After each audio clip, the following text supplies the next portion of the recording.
for scrap.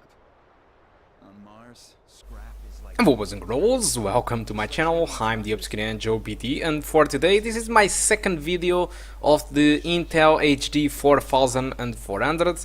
After so many years of having these graphic cards as a secondary graphic card on my laptop, I decided to start to cover it in the recent games. So for today we have here Red Faction Guerrilla Re-Mastered. So the original game, it was released a while ago, some years ago, but recently they decided to remaster the game and relaunch the game with better textures, better level of details, better destructions, better shadows.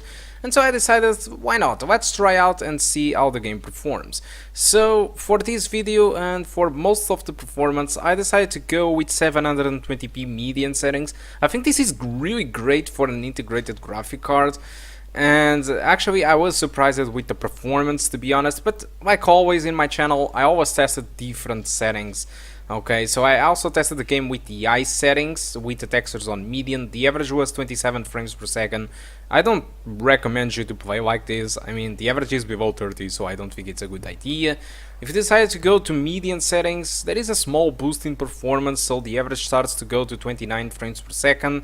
If you decided to drop resolution to 720p and use 720p median settings, again there is a small boost. The average is around 31, 32 depending on the areas or the intensity that you are playing.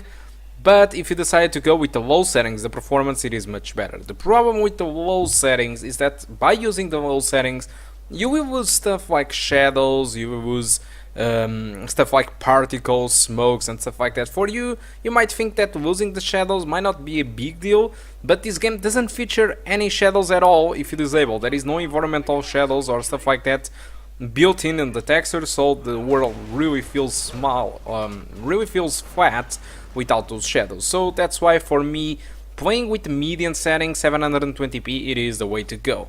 The problem with this game, which is not a problem, is that this game aged quite well. This game it is using a GeoMod 2.0. It's an engine that is specialized in destruction. Even today, after so many years, this game actually managed to have one of the best destructions I ever seen in a game. I mean, this is completely amazing. And even today, it really stresses out a lot of CPUs and also... yeah, the main problem is also the CPUs, but the particle system, it's mostly the graphic card. It's still very good for today. For 2018, I think it holds pretty well, and that's why I think that this remaster is valid, because I mean, this destruction is simply amazing.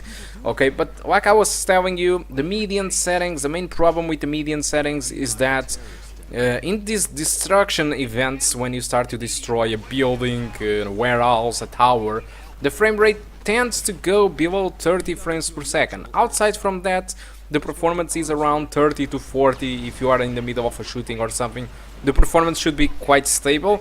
But as soon as you start to destructing the environment, when you start to destroy breaches, when you start to destroy buildings and towers, the performance will go under 30 frames per second. Unfortunately, in this video, it is a little bit more worse than the usual, because I'm recording with MSI Afterburner.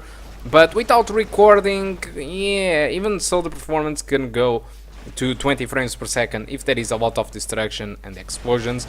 And this is something that will happen a lot in this game, because Red Faction, it is well known for its insane destruction. You can destroy anything in this game. I think it's actually amazing, in my opinion. But overall, like I was telling you, if you want a good balance between graphics and quality, you can play this game with this Intel HD 4400 with the median settings, okay, 720p. You can expect some drops here and there when there are a lot of destruction, but it's still playable. But if you want to go into a potato mode, you can enjoy the game with much better performance, with around 50 frames per second and around 25 to 30 frames per second in the destruction events. Okay, so it's really up to you what you do with the performance. For me, I think median settings is fine, but I understand if you want to go with the low settings. Okay, so I think that's all that I want to talk about Red Faction Guerrilla Remasters. Hope you did enjoy the video. If you want to buy this game, this is another surprise for you. The game costs around 20 bucks on Steam. I think it's a fair price for a remaster game. But I was searching a little bit on Kinguin and I found the game at $5. I mean, That's an insane price. If you want to buy this game, it's 75% discount comparing to Steam. I think it's an insanely good price, and I think you should buy it. If you want to get the game for that price, just follow the link on the description of the video. There is a link there for the Kinguin shop. I think $5, it's really an insane good price. And if you never played Red Faction, I think those $5 are well worth it. Okay, as if you prefer to buy the game on Steam, I still think that $20 is a good price, but guys, $5, it's it's amazing. It's an insane good price. Okay, so guys, that's all. Hope you keep enjoying the rest of the video, and I do hope to see you soon. Goodbye.